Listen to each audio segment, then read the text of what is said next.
एक मुलाकात ऐसी शख्सियतों के साथ जिन्होंने दिया है अपने जीवन को एक नया मुकाम। रूबरू कराएंगे ऐसी कुछ हस्तियों के साथ एक खास शख्सियत के साथ मुलाकात जयदेव पटेल के साथ नंबर 1 इंडिया न्यूज पर। नमस्कार व्यूअर्स, मैं जयदेव पटेल और आप देख रहे हैं नंबर 1 इंडिया न्यूज। आपका एक बार फिर स्वागत है एक खास शख्सियत के साथ मुलाकात प्रोग्राम में।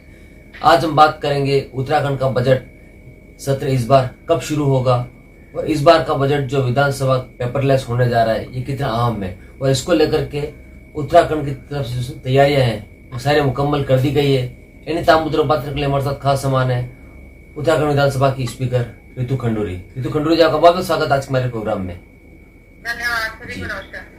ऋतु खंडूरी जी, आपसे मेरा पहला सवाल है कि उत्तराखंड बजट सत्र को लेकर के कितना तैयार है आप लोग और कब होगा बजट सत्र उत्तराखंड का? देखिए, ऐसा है, हम लोग तैयारी पर हैं। हम लोग इस वक्त ई-नेवा मतलब कि डिजिटाइजेशन करने के प्रोसेस में हैं। भारत सरकार और उत्तराखंड सरकार के माध्यम से दोनों सदनों को हम डिजिटाइज कर रहे हैं ई-नेवा के तहत। इसमें देहरादून का जो हमारा सदन है वो पूरी तरह से तैयार है। गैरीसैंण भराड़ीसैंण में अभी हमें समस्या है, वहाँ अभी चीजें पूरी तरह से काम पूरा नहीं कर पाए हैं। एक ई-नेवा का वहाँ पे कार्य चल रहा है, दूसरा भराड़ीसैंण में आवाज बहुत इको करती है। तो पिछली बार मैंने दूरदर्शन के माध्यम से जो कि संसद को देखता है उसके माध्यम से प्रयास किया था, उससे काफी कुछ साउंड इम्प्रूव हुआ था। लेकिन इस बार दोबारा से जब हमने उसको देखा और फिर से उसे और सुदृढ़ करने का प्रयास किया, इसके तहत हम रुड़की IIT के पास पहुंचे और रुड़की IIT की पूरी टीम भराड़ीसैंण पहुंची और उन्होंने भी कहा कि इसको हम ठीक ठाक कर सकते हैं।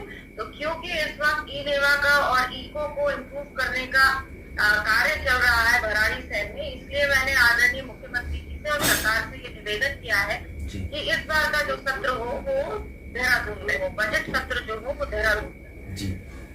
ऋतु खंडूरी जी, अगर हम बात करते हैं तो बजट सत्र कब शुरू होगा उत्तराखंड का, ऐसा आपका अनुमान है? ये तो सरकार तय करेगी कि कब बजट सत्र शुरू होगा। इस सरकार का निर्णय है, वो तय करेगी कि किस दिन हम लोग कब से कब तक सत्र होगा।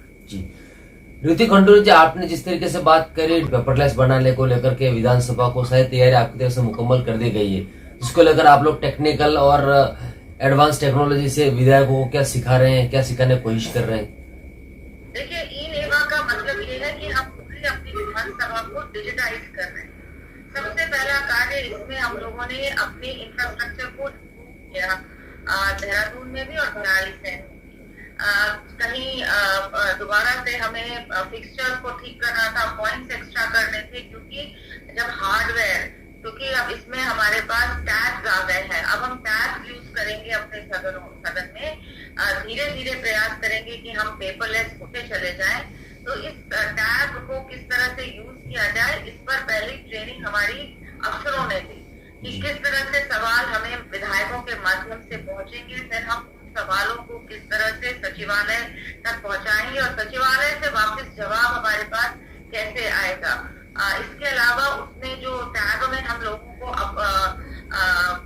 डालना होगा, उसमें अपलोड करना होगा, उसकी क्या प्रक्रिया रहेगी। तो हमारे जो अफसर हैं उनकी पूरी ट्रेनिंग इस विषय पे हो चुकी है। डिजिटाइजेशन, जितना हमारे कागज थे पुराने 2000 से जो कागज हमारे दफ्तरों में पड़े हुए थे, हमारे विधानसभा की सचिवालय में पड़े थे, धीरे धीरे हम उनको डिजिटाइज कर रहे हैं और ट्रेनिंग लगभग हमारे अफसरों की पूरी हो गई है। जहां तक विधायकों का सवाल है, आजकल के समय में सभी लोग टैब को यूज करते हैं, लैपटॉप यूज करते हैं, लेकिन अगर कोई विधायक हमारी ट्रेनिंग लेना चाहते हैं, उनके लिए भी एक ट्रेनिंग मॉड्यूल और एक ट्रेनिंग कैप्सूल तैयार किया गया है और एक जगह भी सुनिश्चित कर दी गई है हमारे विधानसभा सचिवालय में, जहां हम उनको भी ट्रेनिंग दे सकते हैं। जी ऋतु खंडूरी जी, आपने कहा विधायकों को ट्रेनिंग दी जा सकती है अगर वो लेना चाहते हैं तो, लेकिन हाल ही की जो कुछ घटनाएं हुई थी उत्तराखंड में पूर्व विधायक और विधायक के बीच में, इसको लेकर के आप किस तरीके से ऑब्जर्व कर रहे हैं? क्योंकि कहीं ना कहीं विधायक को जनता चुन करके बेचती है और साथ ही कहीं ना कहीं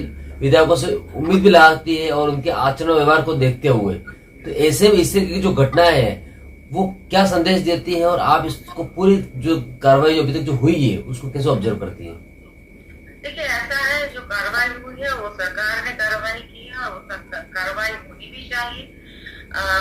जहाँ तक मेरा सवाल है, मैं इस तरह की आचरण व्यवहार को की भर्त्सना करती हूँ। मुझे बिल्कुल पसंद नहीं है कि हम जो कि ऐसी पदों पर बैठे हैं जहाँ पूरा समाज आपकी ओर देखता है, आपसे सीखता है, उस पद का हम सम्मान ना करते हुए अभद्र भाषा का इस्तेमाल करें या गोली बंदूक और लाठी और पत्थरबाजी करें।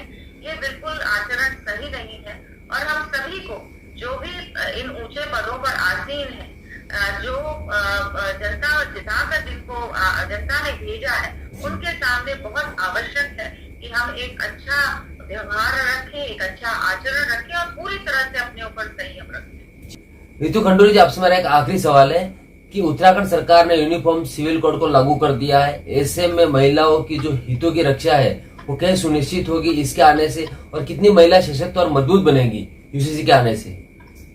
देखिए, यूसीसी यानी कि जो समान नागरिक संहिता है, उसका मैं स्वागत करती हूँ और आभार व्यक्त करती हूँ अपने मुख्यमंत्री जी का कि उन्होंने ये निर्णय लिया। एक छोटे से प्रदेश ने ये निर्णय लिया। इंडिपेंडेंस के बाद हम पहला प्रदेश है जिसने ये यूसीसी लागू करने का निर्णय लिया और खासकर इस कानून से हमारी जो बहनें हैं, वो किसी भी धर्म की हो, किसी भी जात की हो या किसी भी क्लास की हो, उनको इससे सशक्त करने का हम लोगों को बहुत ही सुनहरा मौका मिला है। हम अपनी बहनों को सशक्त कर सकते हैं। प्रॉपर्टी राइट्स हो, डिवोर्स राइट्स हो, अडॉप्शन राइट्स हो, मैरिज राइट्स हो, इसको लेकर एक बहुत ही सुंदर कानून आया है जिससे हम अपने महिलाओं को सशक्त और मजबूत कर सकते हैं। जी, रितु खंडूरी जी, आपने हमारे लिए समय निकाला, उसके लिए आपको बहुत बहुत धन्यवाद। धन्यवाद, नमस्कार।